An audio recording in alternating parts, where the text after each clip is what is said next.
Alors, je suis arrivé en mai 2024, une juridiction qui était à peu près à effectif complet, de magistrats, de greffiers, avec une difficulté quand même au niveau du greffe, quelques arrêts, des arrêts maladie, des congés maladie, une situation d'effectif en tout cas qui pénalise la juridiction.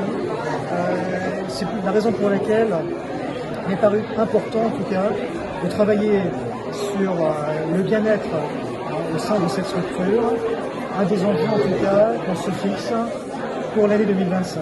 L'activité juridictionnelle, à proprement parler, c'est une activité qui est relativement stable en matière pénale, voire qui fléchit légèrement, mais ce n'est qu'une cause, car on constate quand même un accroissement de la délinquance, notamment des mineurs, ce qui se traduit très concrètement par une augmentation significative des dossiers d'assistance éducative de traite des jeunes enfants, qui milite pour la création d'un troisième cabinet au sein du tribunal. Une activité civile, en revanche, qui, elle, connaît une augmentation bien plus singulière. En matière civile, on a une hausse de 10% en moyenne du contentieux civil, y compris des référés. Et surtout, ce qui est spectaculaire, une augmentation de 95% du contentieux social, notamment lié à des contraintes délivrées par les organismes sociaux, l'URSSAF et la CGSS, qui sont contestées devant le tribunal. Et là, on a un doublement, si vous voulez, des affaires nouvelles en l'espace d'un an. Comme les organismes sociaux risquent de multiplier le nombre de contraintes, on s'attend à davantage de recours, donc à une épidémie accrue à laquelle il faudra faire face, il faudra prévoir des renforts. C'est en tout cas un point de vigilance pour nous. Sinon, le sujet pour nous, c'est aussi de mieux faire comprendre la justice à nos concitoyens de la Guadeloupe, de l'ouvrir sur la cité et de créer des partenariats avec les élus locaux, la mairie de Pointe-à-Pitre et la mairie des Abymes, mais également la MJB, pour non seulement présenter l'institution judiciaire, connaître également les attentes des élus, qui relaient au fond aussi les doléances des justiciables, de leurs concitoyens, pour œuvrer ensemble sur la manière de mieux accueillir et de mieux rendre la justice. Ça nécessite des lieux d'échange, des lieux de concertation, et nous voulons créer à cet effet un conseil de juridiction, ce qui est prévu par les textes, qui n'existe pas à Pointe-à-Pitre et qui sera créé cette année en 2025. Enfin, on souhaite poursuivre en tout cas une relation de qualité avec les professions du droit, avocats, notaires, commissaires de justice, commissaires aux comptes, premièrement pour pouvoir assurer un meilleur contrôle des comptes de gestion des tuteurs familiaux, car on a quand même ici des familles avec des anciens qui sont dépendants, qui ont besoin d'avoir un tuteur, un curateur, et l'État se doit de veiller à ce que la mission du tuteur se fasse correctement, qu'il n'y ait pas de détournement de fonds, ce qui suppose un contrôle. Là, actuellement, ce contrôle traditionnellement a été fait par le tribunal, le greffe. Ce n'est plus possible aujourd'hui, surtout pour des patrimoines consistants, importants, qui nécessitent une expertise, donc qui peut être apportée par les professions de droit et du chiffre. Ça, c'est en tout cas un premier enjeu. On a aussi un transfert du contentieux des saisies et des rémunérations au profit des commissaires de justice. En cas de litige, la juridiction pourrait toujours être saisie. Mais en tout cas, on a ce sujet opérationnel de transférer tout ce contentieux actuellement traité par le pôle de proximité, qui est l'électorat, à cette profession. Ça aussi, ça supposera des échanges pour que ce transfert se fasse dans les meilleures conditions. Enfin, on a un vrai sujet qui est récurrent ici en Guadeloupe, ce sont les indivisions successorales qui peinent en tout cas à être réglées, à être liquidées.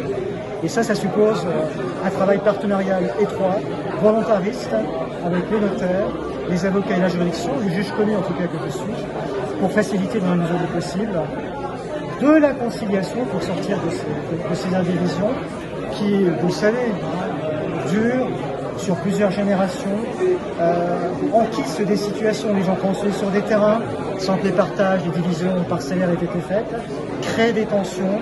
Et ça, c'est quelque chose, effectivement, qui est source de contentieux, y compris pénal. Ce que me disait Madame le procureur, c'est qu'on a beaucoup de plaintes, de litiges, de voisinage entre co-indivisaires, qui contribuent en tout cas à la désagrégation du lien social. Donc c'est un sujet de préoccupation qu'on va essayer de traiter, en tout cas, sur le plan pénal, mais aussi principalement sur le terrain civil. Voilà, si vous voulez, ces objectifs déjà nombreux et consistants pour l'année 2025. Mais nous sommes confiants et nous allons nous appuyer sur les partenariats que nous souhaitons développer.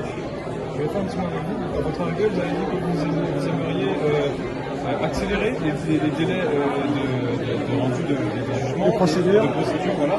Et aussi, comment dirais-je, renforcer aussi la résolution à l'amiable des affaires. Est-ce que voilà, vous poursuivez sur cette lancée? Absolument. Pour une raison simple, nous parfois, vous connaissez l'adage, hein, un mauvais accord plutôt qu'un vrai procès. Ça, c'est un sujet de préoccupation qu'on souhaite décliner pour tous les contentieux. Alors, les juges des contentieux de la protection, on travaille de manière très étroite avec les conciliateurs de justice, mais font également eux-mêmes de la conciliation à l'audience, notamment pour accorder des délais de paiement. Ça, c'est un premier point, ça marche plutôt très bien. Pour les juridictions, la juridiction de la première chambre civile qui traite d'autres contentieux, les successions, les actions de responsabilité, mais aussi les procédures d'urgence qu'on appelle les référés, nous souhaitons également mettre en œuvre des procédures de règlement amiable. En référé, déjà, nous avons rappelé aux avocats que pour de recouvrement, notamment de créances inférieures à 5 000 €, des textes prévoient déjà qu'il faut, avant de saisir le juge, tenter de concilier. Et si vous ne le faites pas, la sanction est redoutable, c'est l'irrecevabilité de la saisine de tribunal. Nous avons échangé avec le barreau pour que ça soit mis en œuvre dès le mois de septembre de l'année dernière. Et globalement, on en a vu des effets visibles. C'est une baisse d'affaires nouvelles qui s'est traduite, qui laisse entendre que les avocats, les justiciables jouent le jeu, tentent une conciliation avant de recourir en second lieu à la justice. Très concrètement, c'est l'irrecevabilité de la saisine de tribunal. Nous avons échangé avec le barreau pour que ça soit mis en œuvre dès le mois de septembre de l'année dernière. Et globalement, on en a vu des effets visibles. C'est une baisse d'affaires nouvelles qui s'est traduite, qui laisse entendre que les avocats, les justiciables jouent le jeu, tentent une conciliation avant de recourir en second lieu à la justice. Très concrètement, ça peut être quoi? Une type d'affaires. Des recouvrements de charges de copropriété, des recouvrements de loyers commerciaux, de la résolution de bail commerciaux. Ce qu'on peut faire, naturellement, on a des marges de manœuvre importantes, c'est accorder des délais de paiement. La justice peut l'accorder dans une limite de 2 ans. Donc ça, le juge peut le faire. Et on réfléchit en tout cas ici au tribunal, y compris pour les procédures d'urgence, pour permettre au juge de lui-même concilier les parties, plutôt même que de déléguer un conciliateur de justice. Pourquoi? Pour qu'on reste dans les purs d'une procédure d'urgence. Quand je suis arrivé, on avait des dossiers de référé qui duraient 1 an. Ça ne va pas, ça. Si on saisit le genre par voie de référé, c'est qu'il y a vraiment urgence. On ne peut pas traîner. Donc la première action, ça a été de réduire les délais, ce qu'on a fait, en imposant des calendriers de procédure stricts, mais aussi s'assurer qu'on puisse mettre de l'amiable, c'était votre question, tout en respectant des délais de procédure très courts. D'où cette idée peut-être de mettre le juge en première ligne pour assurer ces conciliations.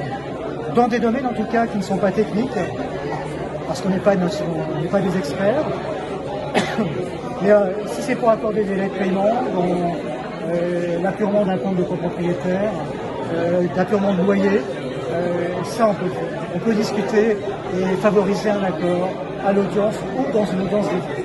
Voilà en tout cas, si vous voulez, ce qu'on souhaite faire ici à Pointe-à-Pitre. Et je pense que quand on est dans une relation d'affaires commerciale, notamment pour des bailleurs qui sont à la tête d'une affaire dans une entreprise commerciale, comme pour les copropriétaires qui sont en lien permanent, il ne faut pas vendre leurs biens dans une copropriété, il faut privilégier la vie. Ça paraît avec soi.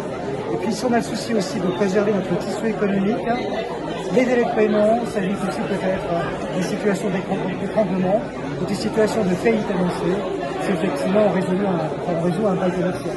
La résiliation, évidemment, est une catastrophe pour l'entreprise qui ne peut pas exercer, qui ne peut pas poursuivre son activité.